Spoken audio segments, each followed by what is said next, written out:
The Legend of the Bluebonnet, written and illustrated by Tomie dePoala.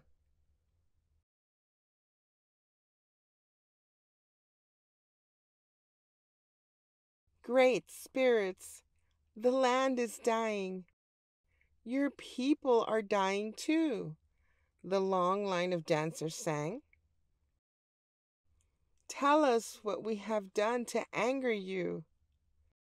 End this drought. Save your people. Tell us what we must do so you will send the rain that will bring back life.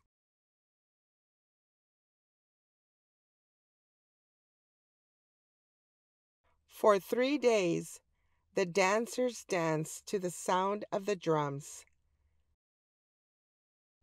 And for 3 days, the people called Comanche watched and waited. And even though the hard winter was over, no healing rains came. Drought and famine are hardest on the very young and the very old.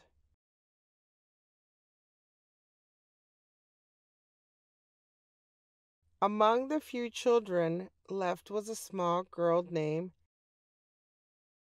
She Who Is Alone. She sat by herself watching the dancers. In her lap was a doll made from buckskin, a warrior doll. The eyes, nose, and mouth were painted on with the juice of berries. It wore beaded leggings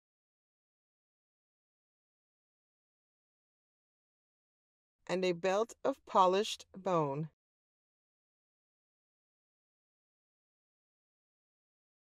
On its head were brilliant blue feathers from the bird who cries, Jay, Jay, Jay.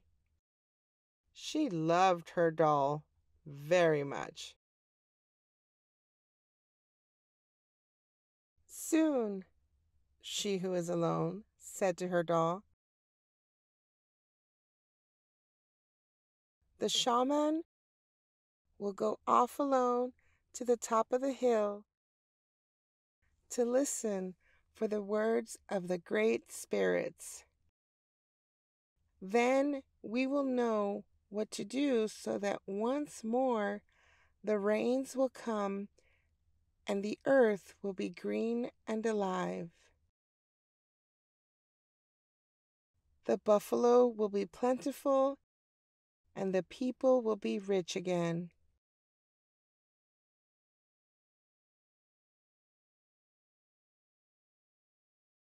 As she talked, she thought of the mother who made the doll, of the father who brought the blue feathers.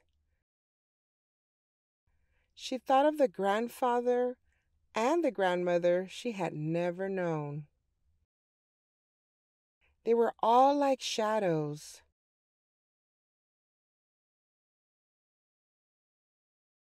It seemed long ago that they had died from the famine. The people had named her and cared for her. The warrior doll was the only thing she had left from those distant days. The sun is setting, the runner called as he ran through the camp. The shaman is returning. The people gathered in a circle, and the shaman spoke.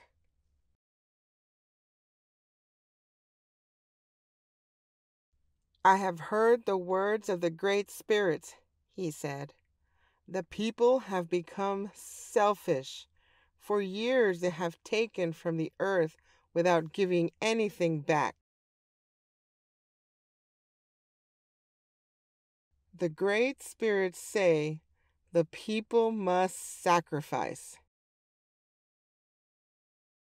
We must make a burnt offering of the most valued possession among us.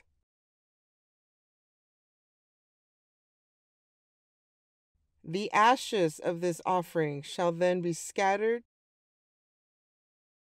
to the 4 points of the earth, the home of the winds.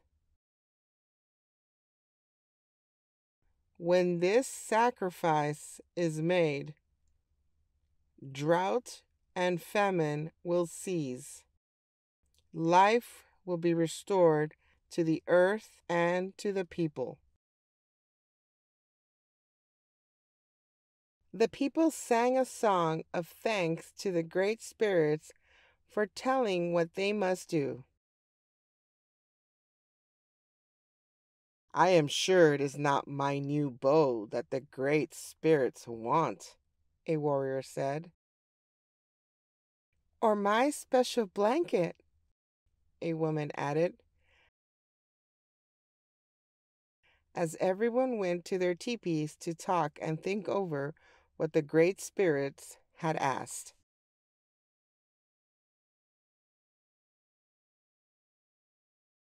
Everyone, that is, except she who is alone,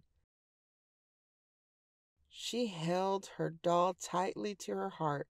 You, she said, looking at the doll, you are my most valued possession. It is you the great spirits want. And she knew what she must do. As the council fires died out and the teepee flaps began to close, the small girl returned to the teepee where she slept to wait. The night outside was still, except for the distant sound of the night bird with the red wings. Soon, everyone in the teepee was asleep, except she who is alone. Under the ashes of the teepee fire, one stick still glowed. She took it and quietly crept out into the night. She ran to the place on the hill where the great spirits had spoken to the shaman. Stars filled the sky, but there was no moon. "O great spirits," she who is alone said, "here is my warrior doll. It is the only thing I have from my family who died in this famine. It is my most valued possession. Please accept it." Then, gathering twigs, she started a fire with the glowing fire stick. The small girl watched as the twigs began to catch and burn.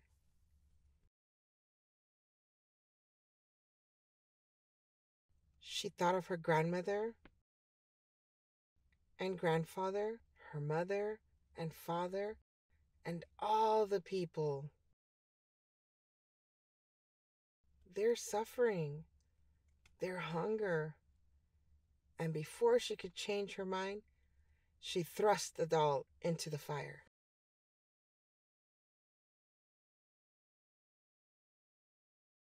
She watched until the flames died down and the ashes had grown cold. Then, scooping up a handful, she who was alone scattered the ashes to the home of the winds, the north and the east, the south and the west. And there She fell asleep until the first light of the morning sun woke her.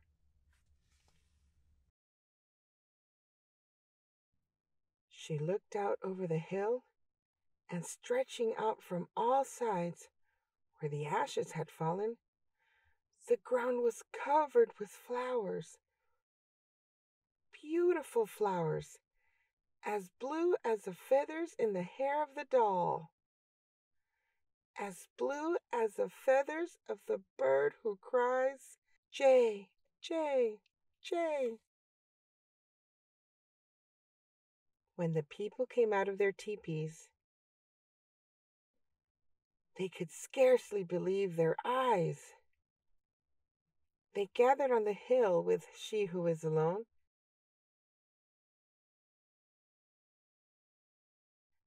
to look at that miraculous sight.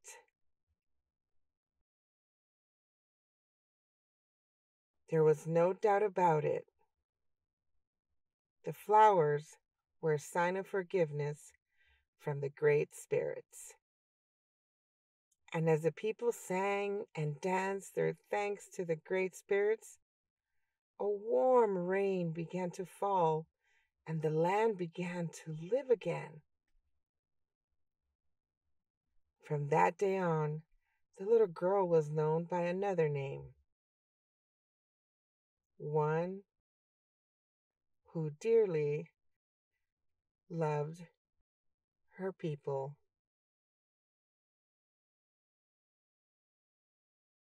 And every spring, the great spirits remember the sacrifice of a little girl and fill the hills and valleys of the land,